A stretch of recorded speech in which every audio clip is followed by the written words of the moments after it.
હું હાર્દિક મિસ્ત્રી।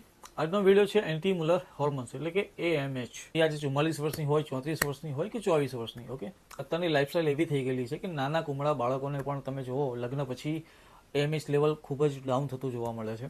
એટલે કે ઈંડાઓની સંખ્યા ખૂબ ઓછી થઈ ગયેલી જોવા મળે છે।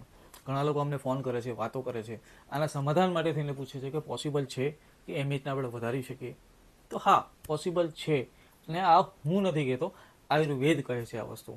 ઓકે, ઘણા કેસીસમાં અમે જોયું છે કે અમે યોગી માર્ગદર્શન સાથે એ લોકોને શરૂઆત કરાવીએ છીએ, ને એવા સંજોગોમાં એ લોકો એને ફોલો કરે છે અને ત્યારબાદ એ લોકો AMH લેવલે ઇન્ક્રીઝ થતા જોવે છે। તો એવો જ એક કેસ આજે હું લઈને આવ્યો છું, એ હું તમને બતાવવા માંગુ છું। તો અહીંયા મારી પાસે આવી જાઓ તમે, એ હું બતાવી રહ્યો છું। આજે એક પેશન્ટ છે, ઓકે, એ લગ્નના ઘણા વર્ષો થઈ ચૂક્યા છે, પરિણામ કશું જ નથી, કોઈ બાળક નથી। ઓકે, રિપોર્ટો એ લોકો એમને મોકલ્યા, વાતોચીતો થઈ, એમના રિપોર્ટ જોયા। ઓકે, અને એન્ટીમુલર એટલે કે એનું AMH લેવલ અમે લોકોએ ચેક કર્યું, તમે જોઈ શકો છો એન્ટીમુલર હોર્મોન્સ। ઓકે, 1.07 બતાવે છે। ઓકે, આ છે 2022નો રિપોર્ટ, અને આ જે ચાલી રહ્યું છે 2026। ઓકે, કહેવાનો મતલબ એ છે કે આટલા વર્ષોની અંદર હજી એનું એન્ટીમુલર હોર્મોન્સ એટલે AMH લેવલ હજી ઘણું ડાઉન થઈ ચૂક્યું હશે।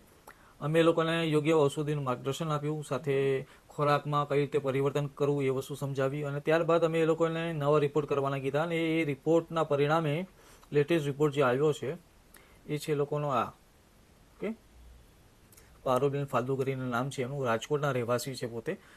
ઓકે, એન્ટીમુલર હોર્મોન્સ તમે જોઈ શકો છો 2.38। ઓકે, એટલે કે AMH લેવલ વધ્યું, ઈંડાઓની સંખ્યાઓને વધારી છે આપણે આયુર્વેદના માધ્યમથી।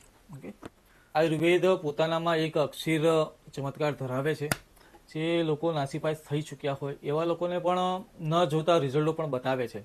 એ વ્યક્તિગત પ્રકૃતિને આધીન હોય છે, અને આ રિપોર્ટ મેં તમને એ જ આધારે બતાવ્યા છે। માટે નેગેટિવ થિંકિંગ કરવા કરતાં બેટર છે કે પોઝિટિવ રહો, જેથી કરીને તમે તમારા આવનાર ભવિષ્યમાં જે તમે ઈચ્છી રહ્યા હો, ઓકે, તો એની અંદર તમે સફળતા પ્રાપ્ત કરી શકો। ઓકે, અગણિત દીકરીઓ છે તે એકની માત્રા સાથે એ લોકો આવતા હોય છે, એના આધારે જ્યારે એ લોકોને સજેશન આપતા હોઈએ અને યોગ્ય માર્ગદર્શન સાથે જો એ લોકો પોતે આગળ વધતા હોય છે, તો એની અંદર પણ એ લોકો વધારો થતો જોઈ શકે છે અને સફળતા પણ મેળવી શકે છે।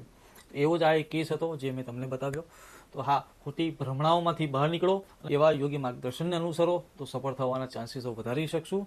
બાકી હા, અમારો આ વિડીયો તમને ગમ્યો હોય તો વિડીયોને લાઇક કરજો, પ્રશ્ન હોય તો કમેન્ટ કરજો। જે લોકો નિસંતાનપણાથી પીડિત છે, હેરાન થઈ રહ્યા છે, એવા લોકોના વિડીયો શેર કરજો, અને અમને ફોલો કરવાનું અવશ્ય ભૂલતા નહીં।